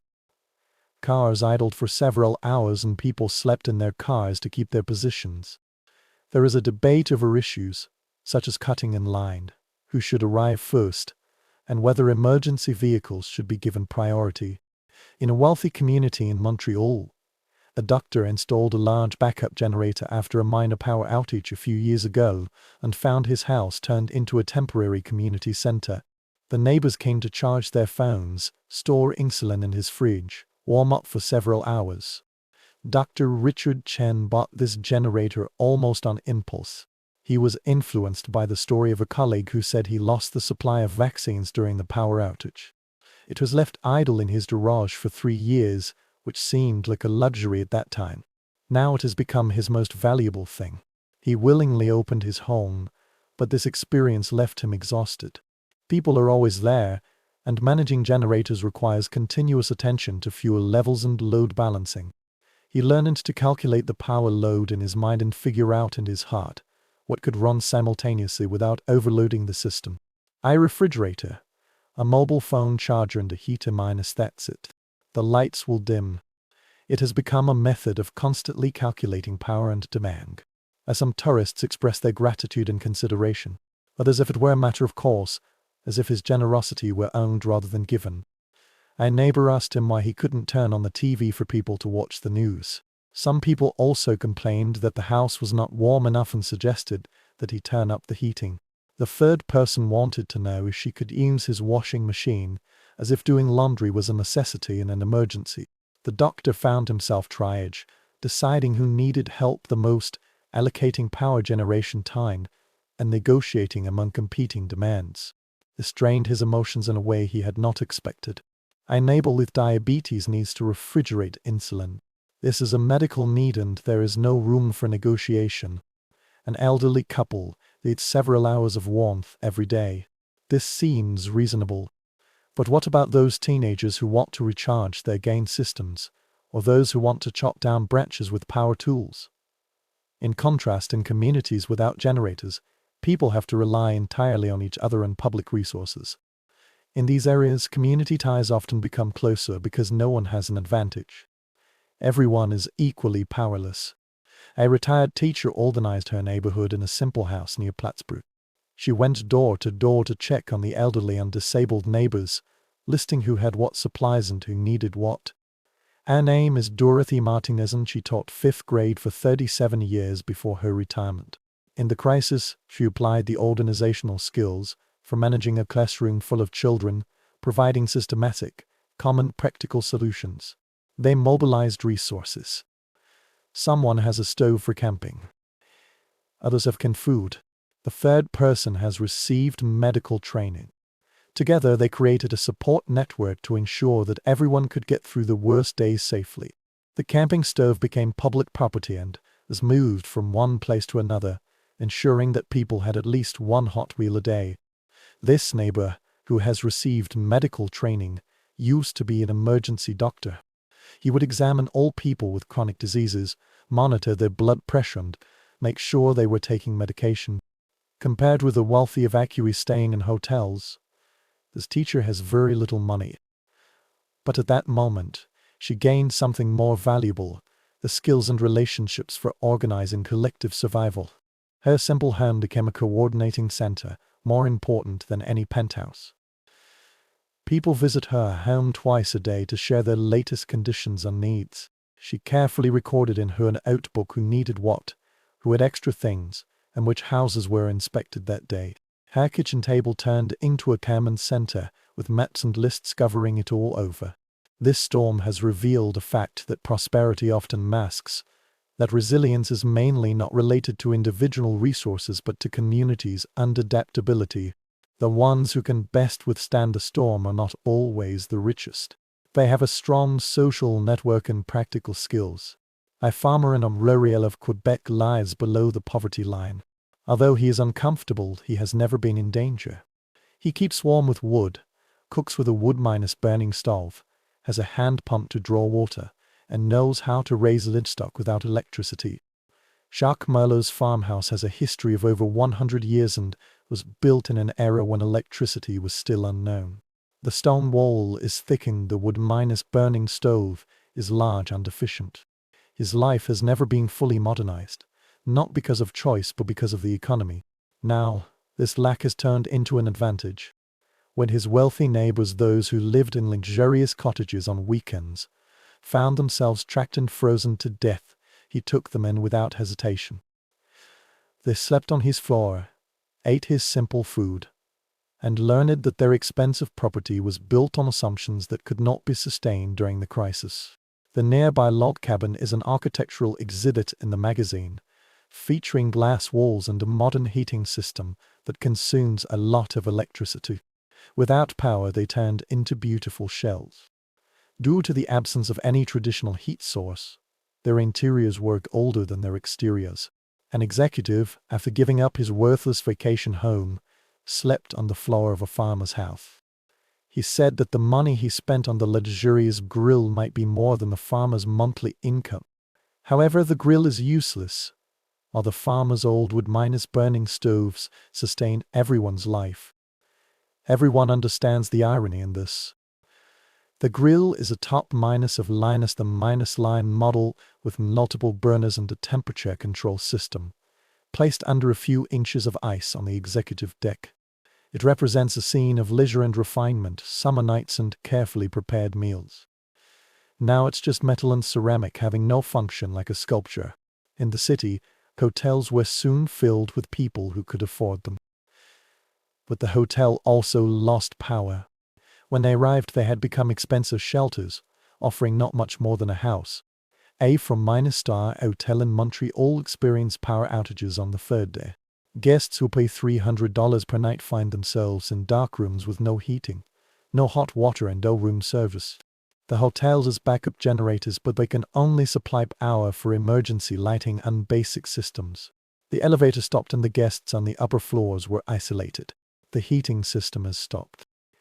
Spas, restaurants, business centers, minus all those facilities worth paying a high price to have turned into unusable spaces. The hotel offers everything it can. Candles, extra blankets, cold rice prepared from anything that can be prepared in the kitchen without electricity. But the high-quality experience that people pay for is impossible to achieve.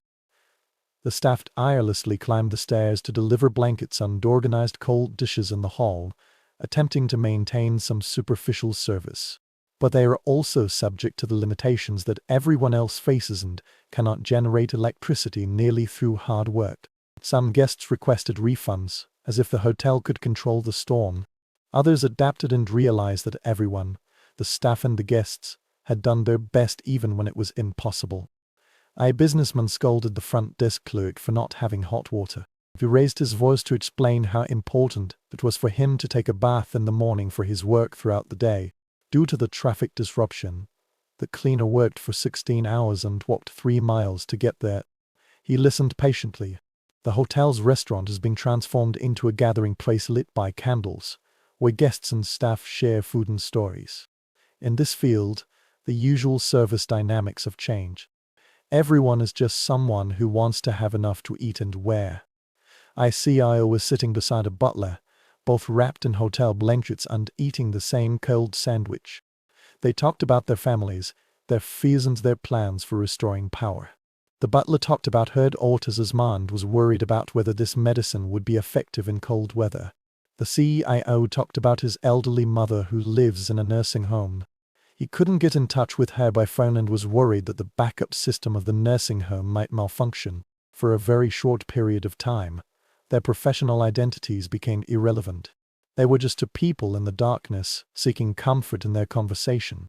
Those wealthy families that have moved to warm regions are facing different challenges. They have the resources to escape, which is a huge privilege. But they also feel guilty towards those who have been abandoned. A family drove from Montreal to their winter home in Florida.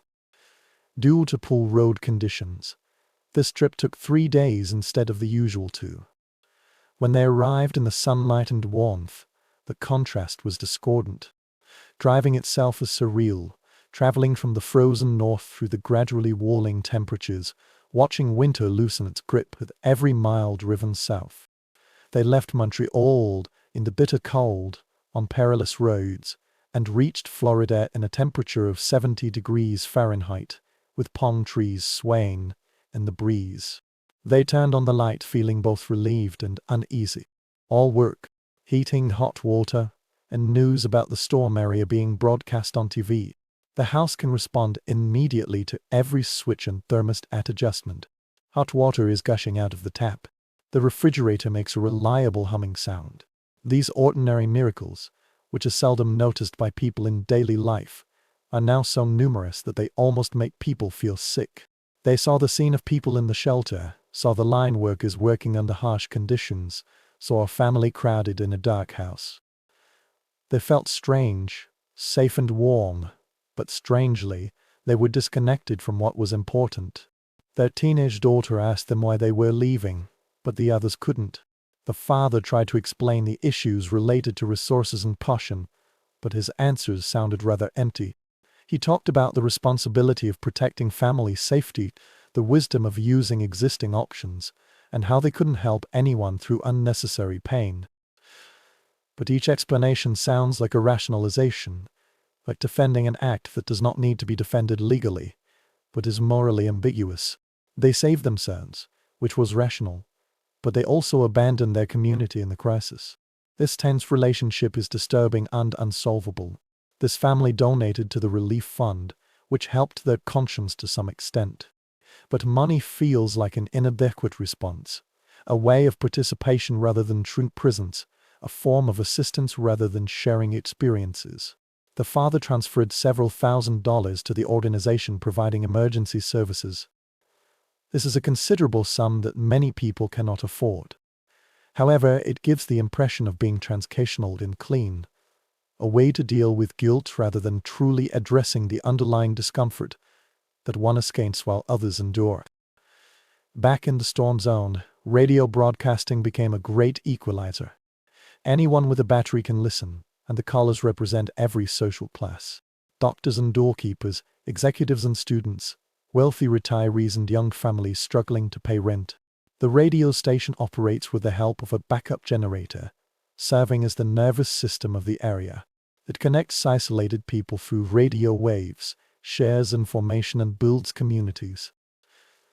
People listened with rapt attention, longing for news, longing to get in touch, and longing to prove that they were not alone. They all have the same problem. There's no electricity, it's too cold, and I'm not sure when the situation will improve. On the radio, without visual cues about wealth or status, everyone's voice carries the same weight. A billionaire called to ask about the location of the shelter. His voice as tense as that of the minimum wage worker who called 5 minutes later. This storm exposed their shared humanity and their common weaknesses in the face of cold and darkness. The name of this billionaire was recognized by the host. He got to know him through news reports about his business adventures, but this realization did not change the basic facts of his situation. He is very cold. His home is not suitable for living. He needs help. Money cannot change the weather or restore the power grid.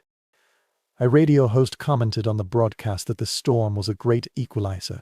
This sentence has been passed down. People repeat themselves in shelters, in dark homes, and at emergency centers. It captured something real. The storm temporarily halted the normal social hierarchy, revealing that under the structure of all classes and wealth, everyone needs the same basic things: warmth, food, security, and community. But even if people admit this balance, they know it is temporary. When power returns, the normal hierarchy will be established. Those with resources will return to their comfortable homes, while those without will go back to struggling. For some people, the storm will become a story, an interesting experience to share at a dinner party, while for others, it will be a financial disaster that takes years to recover from. Sharing cold and darkness together has not eliminated structural inequality. It only makes it visible for a very short period of time. Margaret Ashford stayed in the emergency shelter for 8 days before the power supply to her building was restored. When she finally climbed back to the 28th floor, the elevator still didn't work. She was exhausted, but things had changed. This climb took several hours, during which we often stopped to rest. Her legs were burning and her lungs were aching. She repeatedly doubted whether she could make it through. Other residents climbed up with her. A small group of people helped each other get through the hard time, shared water and rested together. When she walked into her apartment, she felt different. All her things were there motionless, but somehow they seemed less important.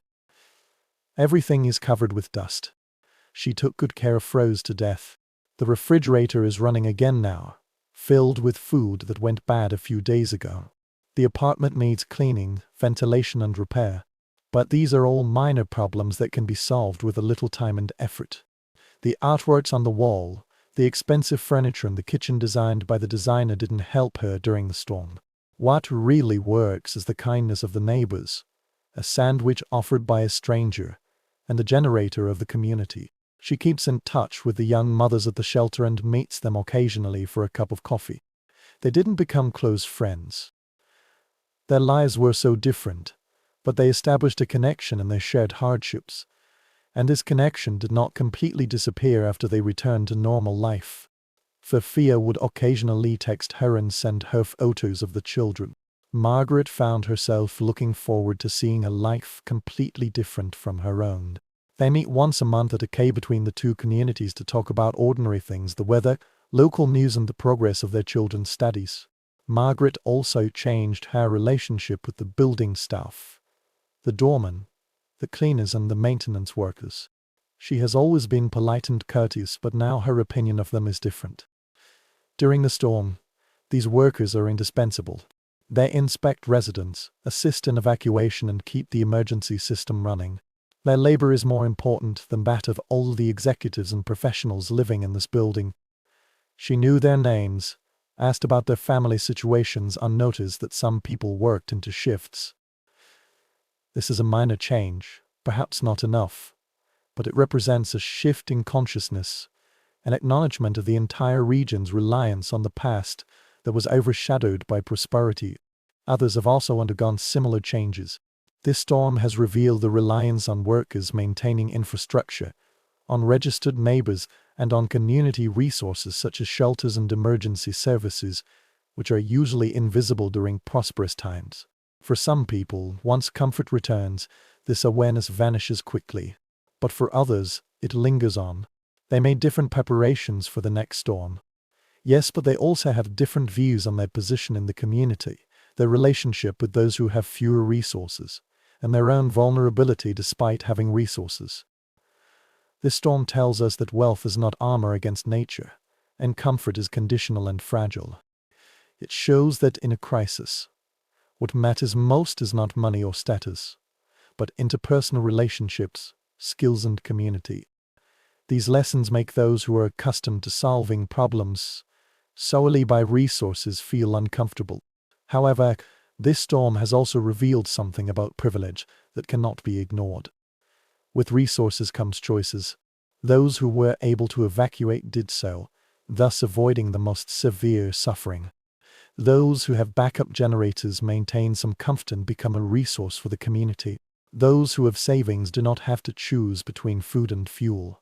Wealthier residents have the ability to immediately replace spoiled food, ask for help to clean up, and book hotel rooms when power is slowly restored. If a cold worsens their health condition, they can pay for the medical expenses.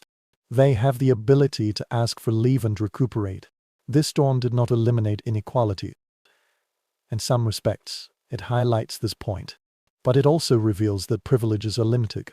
In some cases, money and status cannot protect people from the common weaknesses of humanity. Spring has come, The ice has finally melted, and life has returned to its normal pattern. The rich return to their penthouses, while the poor return to their humble homes. The social structure briefly disrupted by the storm as Linus established its position. But some things remained. A cold and dark memory that transcends class boundaries. A glimpse of the common humanity beneath social stratification. People who have never spoken before maintain tentative contact. Those communities that seem to be isolated individuals discover that they are communities. This discovery has not completely vanished. A neighborhood association was formed in an area where it had never existed before. The neighbors exchanged phone numbers and created an email list for emergency communication. Some streets organized annual gatherings to commemorate the anniversary of the storm and maintain the sense of connection caused by the crisis. This storm has become a part of the collective memory of the region and serves as a reference point for people to mark the time before and after the storm. In this collective memory, people implicitly admit that this storm has revealed some real things: the persistence of comfort, fragility and inequality, resilience and vulnerability, and what truly matters when everything else vanishes. The rich know that they may also feel cold, hungry and helpless. The poor have proved that they possess resilience and community that wealth cannot buy. Everyone has come to understand that the infrastructure that undergoes modern life, such as power grids, supply chains, and communication networks, is far more fragile than anyone would want to believe. Under appropriate conditions, a storm might take everything away, leaving only humanity and their ability to endure, help, and coexist in the darkness. Many years later, people will still talk about that ice storm, and the meaning of the conversation varies depending on the speaker. For some people, this is an adventure, a story that has overcome all kinds of inconveniences. For others, this is a trauma, reminding them of their vulnerability and fear. But for many people, this remains a disturbing moment of truth. When the comfortable person discovers the limit of comfort, and when the powerful person experiences powerlessness. When everyone briefly stands on a common ground and sees each other's true selves. Humanity, vulnerable, relies on forces and systems far beyond individual control. So, we returned from that frozen world, from the 1998 ice storm, where nature paused modern life and reminded millions of people of what vulnerability means. We have walked with those who have endured hardships. Ordinary people were shivering in the dark house. Exhausted linkers struggle with ice and physics. The photographer captured an incredible beauty. The rich know that comfort has its limits. The storm only lasted for a few days during its active stage, but its influence has spread outward for many years, changing the landscape and life in both visible and invisible ways. The forest has changed and it is difficult to restore. The community found strength in sharing joys and sorrows together. I have gained a new understanding of vulnerability and resilience. Tonight, when you rest, no matter where you are, sleep in the warmth and light, or in the soft darkness at your choice. Think about how different your world is from that cold January. The distance between now and then is not measured by the passage of time, but by the miracles accumulated in daily life. You can reach for the switch, immediately summon the light, and drive away the darkness with a simple gesture. You can adjust the thermostat and command warmth to fill your space without having to think that the stove will obey. The gas will flow, and electricity will make all this possible. You can cross the vast distance through touch and talk to your loved ones on the other side of the world as if they were in the next room. These are all miracles. So ordinary that we have completely forgotten their miracles. So frequent that we only notice them when they disappear. This ice storm reminded the entire region of what life would be like when these everyday wonders vanished. It reveals the intangible infrastructure that underpins modern life. Wires and transformers, the workers maintaining them. These complex systems must operate perfectly for life to feel normal. When these infrastructures collapsed, when these systems crumbled under the weight of ice, people discovered how thin the barriers were between comfort and cold, connection and isolation, and between the modern world and the older, harder one.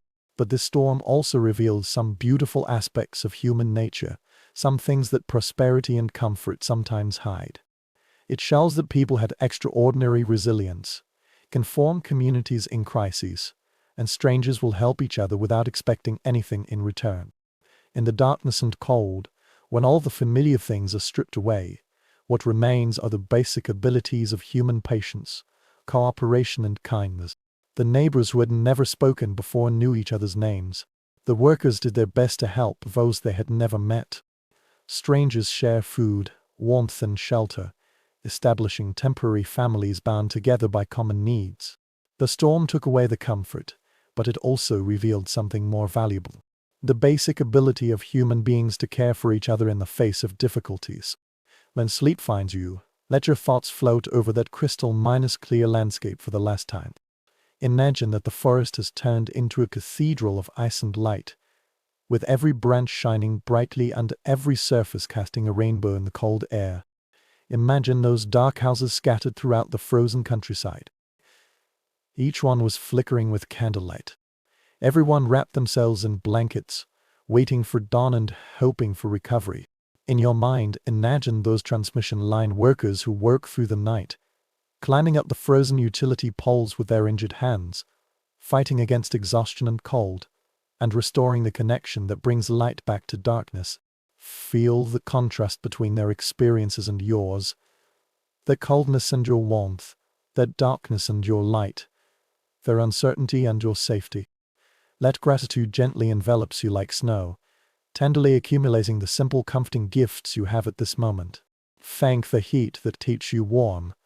Thank the lights that illuminate your space. And thank the invisible workers who maintain the system and make your life possible. Thank the infrastructure you have never seen before.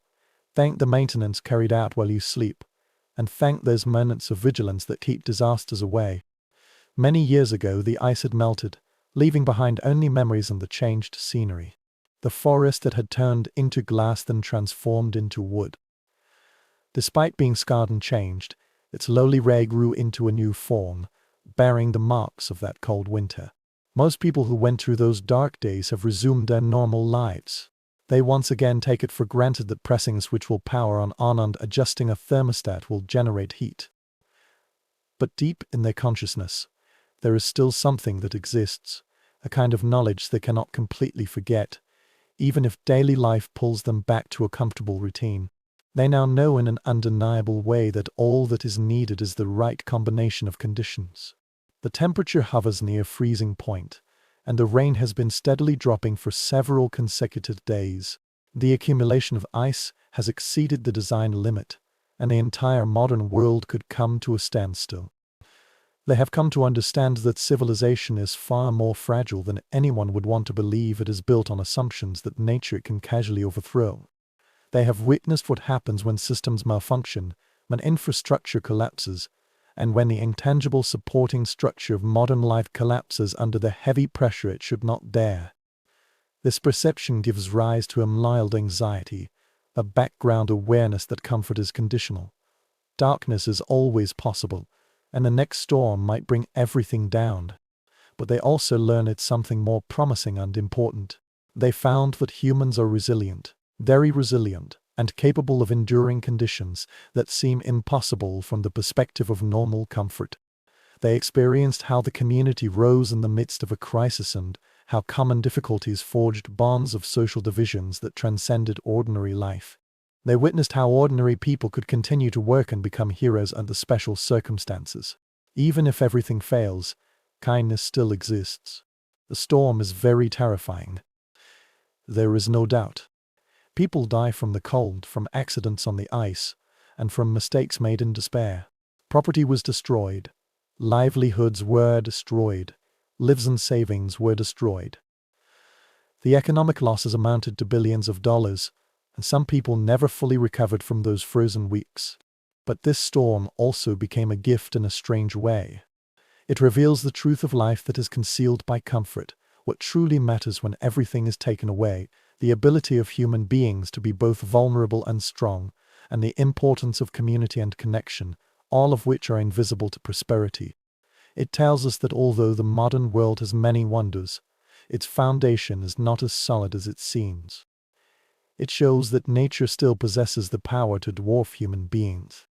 Such weather will still hinder the development of human civilization.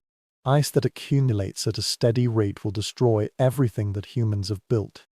These are all humble lessons, disturbing lessons, but precious lessons.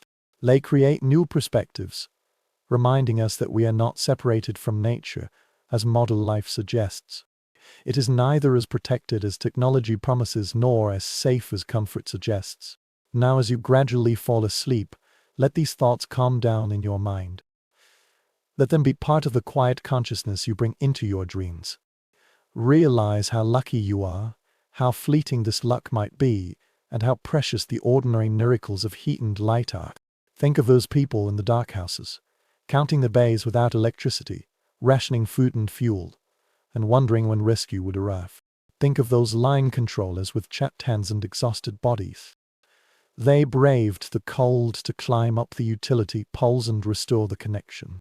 Think of those forests that have turned into glass, beautiful yet dying, bearing the weight they should not have. Keep all of this in your mind for a while and then let it go. Let it melt like the ice in spring and disperse like the morning mist in the sunlight. You are safe here at the moment. You are warm, or at least not dangerously cold.